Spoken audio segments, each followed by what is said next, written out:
channel ini. Semoga kalian dapat terhibur. Kali ini kita akan membahas alur dari kelanjutan cerita Battle Through the Heaven dengan versi yang berbeda dari channel lainnya. Cerita ini berjudul Rebirth of Empyrean. Selamat mendengarkan. 浮现轻轻折去，望见那想念张开云烟。 Melanjutkan cerita sebelumnya, Xiaoyan dan Huoyi terkejut melihat sosok berjubah hitam, dan mereka berdua serempak berkata, "Klan jiwa." Xiaoyan dan Huoyi menatap kosong pada sosok di udara hitam. Mereka terkejut dan tidak bisa berbicara untuk waktu yang lama. Sesaat kemudian, Xiaoyan menatap pria itu dengan mata yang berkerut. Di matanya ada sedikit keraguan. Dari penampilan pria itu dan kehitam di sekitar tubuhnya, dapat dilihat bahwa dia adalah orang dari klan jiwa. Namun Xiaoyan tidak berharap untuk bertemu klan jiwa tepat ketika dia tiba di dunia yang tidak ia kenal ini, yang benar-benar mengejutkannya. Pada saat yang sama, itu juga membuat hati Xiaoyan menjadi sangat berhati-hati. Ini bukan hanya kehati-hatian sosok dalam kabut gelap di garis pandang, tetapi kehati-hatian untuk berkultivasi di masa depan. Klan jiwa, klan ini sama sekali bukan jenis yang baik. Setelah bertahun-tahun, Xiaoyan membenci klan jiwa sampai ke tulangnya. Karena itu, setiap kali Xiaoyan melihat klan jiwa, dia ingin membunuh mereka. Ini benar-benar sial. Aku baru saja membunuh keluarga jiwa, dan sekarang mereka telah tiba di dunia lain. Mereka adalah keluarga jiwa lagi. Xiaoyan berkata sambil mencibir. Huoyi di satu sisi juga melihat sosok di udara hitam dan mencibir. Kemudian mereka berhenti berbicara, tetapi bersembunyi dan menatap dua orang di kejauhan. Iblis tua Yanmo, Iblis tua Yanmo, kami memiliki aturan yang baik di awal. Tidak ada yang akan memindahkan apapun dalam hal ini selama 10 tahun ini. Ini diajukan sendiri. Apakah Anda ingin melanggar aturan di antara kita?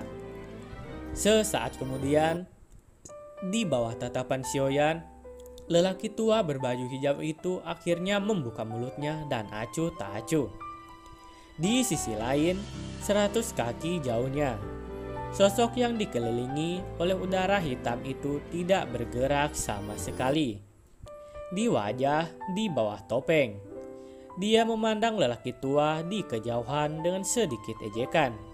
Dan kemudian perlahan ia berkata, "Yuanxing, siapa yang memberitahumu bahwa orang-orang dari gerbang hantu akan mematuhi aturan? Kapan kamu pernah melihat klanku? Gerbang hantu mematuhi aturan. Terlebih lagi, aturan yang dimaksudkan untuk dilanggar. Saya hanya mencerminkannya. Tanpa diduga, Anda bahkan tidak tahu itu." Wajah Yuanxing sangat muram saat mendengar kata ini. Dia secara alami tahu bahwa klan hantu itu tidak tahu malu. Mereka selalu menjadi sekelompok orang yang putus asa untuk kepentingan dan tugas mereka sendiri. Mereka bahkan membunuh seluruh kota dengan cara yang kejam dan haus darah untuk membunuh seseorang dan melarikan diri ke kota dengan luka parah. Namun kedua sisi, misi hanya mengirimkan satu orang dan kekuatannya sama. Jadi dia berpikir bahwa dengan kekuatannya, dia tidak dapat dengan mudah melanggar aturan yang ditetapkan dengan hantu tua Yanmo. Namun tak disangka, pria ini menyelinap ke sini ketika dia siap ingin mencuri harta misterius di sini sendirian. Anda tahu, dia bayi yang belum pernah menjelajahi di sini. Iblis tua sudah menjelajah di depannya, dan dia tidak berhasil karena dia tiba tepat waktu. Tapi sekarang iblis tua itu datang untuk mencari harta karun di bawah matanya, yang membuatnya terkejut sekaligus marah. Pertama, iblis tua itu berani mengabaikan kekuatannya dan membuatnya sangat marah. Kedua, karena iblis tua itu berani datang sendirian di bawah matanya. Ini menunjukkan bahwa harta sama sekali bukan hal yang kecil di sini. Setelah mendapatkan harta di sini, itu akan sangat meningkatkan kekuatannya sendiri. Pada saat itu, saya khawatir. Saya sama sekali bukan lawannya. Pada saat itu, alih-alih menyelesaikan tugas perjalanan ini, saya akan mengambil nyawa saya. Itu benar-benar tidak sebanding dengan kerugiannya. Begitu Yuanxing memikirkannya, kemarahan yang tak tertandingi meledak ke langit, dan matanya menatap iblis tua di seberangnya. Tiba-tiba, momentum Yuanxing melonjak dan terus meningkat. Semangat juang biru yang kuat melesat ke langit hingga membuat langit bergetar. Hantu tua Yanmo di seberangnya menguraikan seringai dan dengungan yang dingin. Momentum Xiang Hun bergegas ke langit. Semangat juang abu-abu dan hitam tiba-tiba memenuhi seluruh dunia naik ke tingkat yang sama. Dia menduduki satu sisi dunia, berperang melawan satu sama lain, dan bertabrakan satu sama lain. Xiaoyan di kejauhan melihat pemandangan ini, tiba-tiba melambaikan jubah lengan bajunya dan memanggil Huoyi ke dalam tubuhnya. Semangat juang melonjak dalam tubuh. Seluruh orang itu dibungkus oleh lapisan topeng semangat juang. Dia tertutup dan melihat dua kaisar yang bertarung yang kuat yang disebut hantu Tuan Yangxing dan Yanmo. Semangat juang dalam tubuh terus mengalir dan siap menghadapi keadaan darurat setiap saat. Tiba-tiba tubuh Yuanxing naik dan segel di tangannya terus berubah. Dia melintas dan bergerak beberapa. Ini sebenarnya adalah keterampilan bayangan. Meskipun pembentukan bayangan ini lambat, setelah terbentuk itu setara dengan melayang keluar dari udara tipis. Setelah langkah ini berhasil digunakan, itu akan menjadi sangat kuat. Begitu hantu Tuan Yanmo melihat bahwa itu adalah gerakan bayangan, sudut mulutnya di bawah topeng tiba-tiba berkedut, dan wajahnya tiba-tiba menjadi sangat jelek. Dia tidak bisa menahan teriakan. 9 tubuh yang berubah ditentukan. Yuanxing, kamu sudah tua dan abadi. Sepertinya kamu benar-benar ingin bertarung denganku sepenuhnya. Iblis tua, jangan bicara lagi. Kamu melanggar aturan dulu dan ingin menekanku dengan harta itu. Tapi sekarang kamu menyalahkanku. Hari ini, bahkan jika aku bertarung untuk luka yang serius, aku akan menjadi musuhmu di dunia. Yuanxing berkata semakin keras. Pada akhirnya, dia bahkan memberi aura membunuh. Tetapi yang paling penting hanyalah serakah akan harta yang misterius. Lagi pula, harta yang bahkan ingin didapatkan oleh orang kuat seperti hantu tua Yanmo pastilah tidak biasa. Pada saat ini, hantu tua iblis Yanmo tidak memiliki pikiran untuk memikirkan hal itu. Ketika hantu tua iblis Yanmo mendengar ini, dia terkejut dan melihat 3 bayangan Yuanxing di depannya dengan wajah yang bermartabat. Dia mungkin tidak percaya apa yang dikatakan orang lain.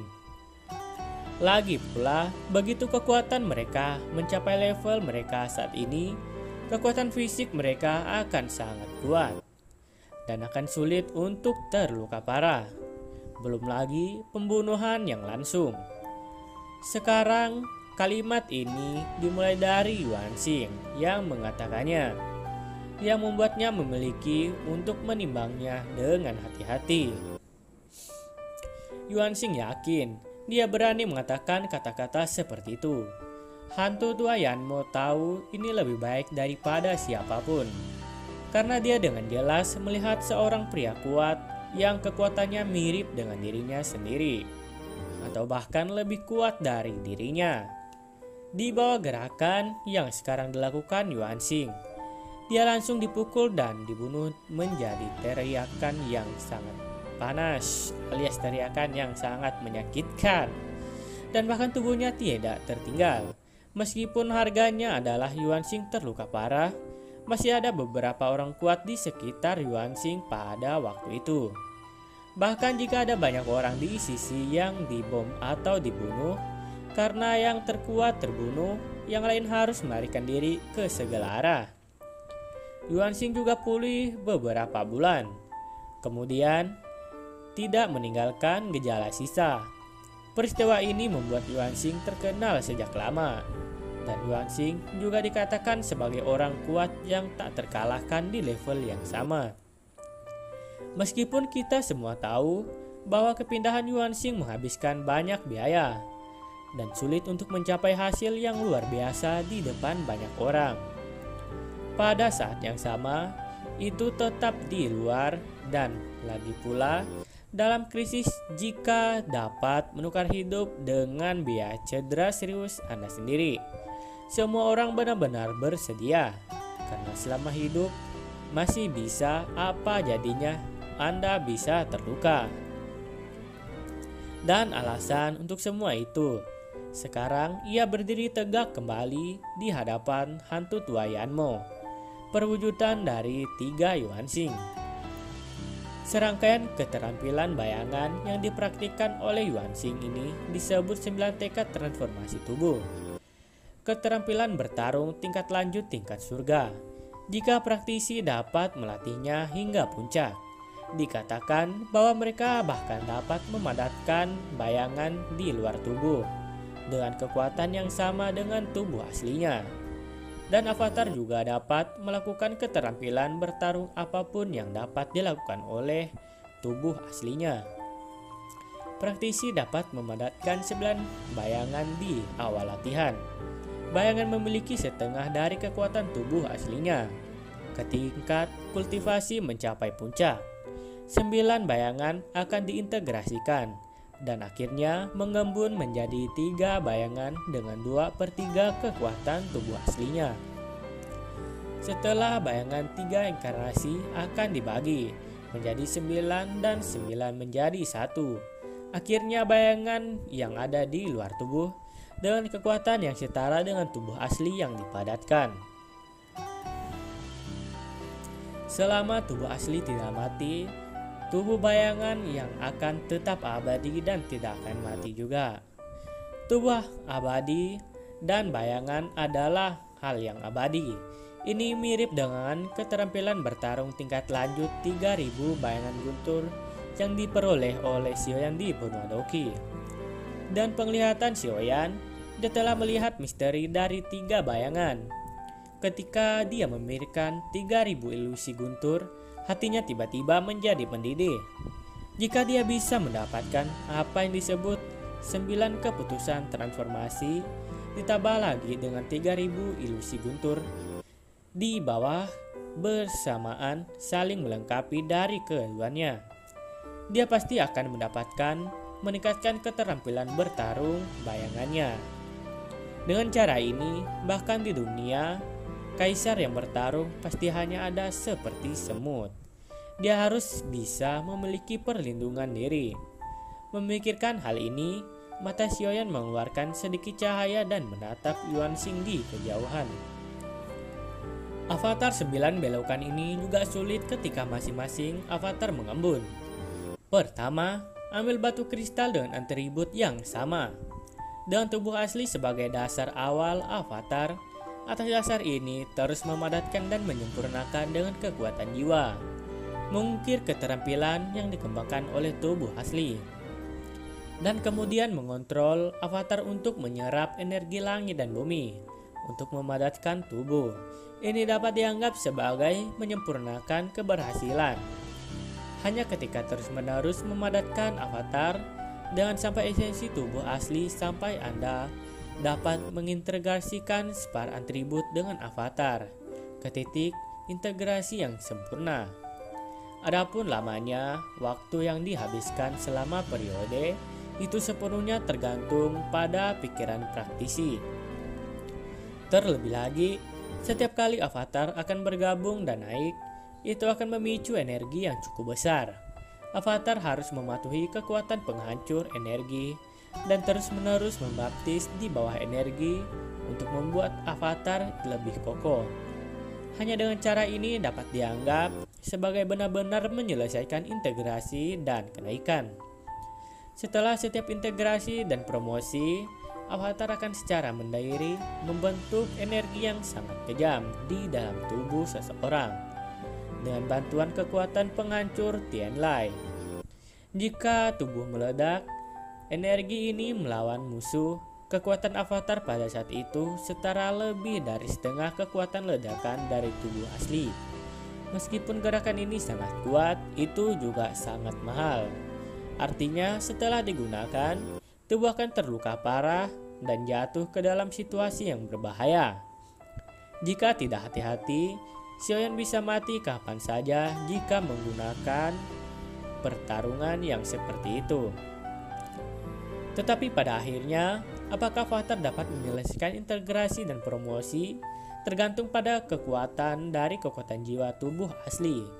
Bagaimanapun, avatar dan tubuh asli pada awalnya terintegrasi, dan evolusi avatar secara alami bergantung pada tubuh asli. Jika bertahan, itu akan berubah menjadi naga dan semalam menjadi energi yang kuat. Namun itu tidak akan bertahan.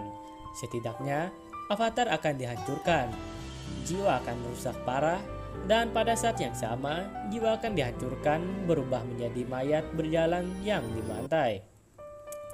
Meskipun dikatakan bahwa sangat sulit untuk melatih keterampilan bertarung ini, selama bisa melatihnya dengan sukses, kekuatan sangat kuat untuk mengejutkan.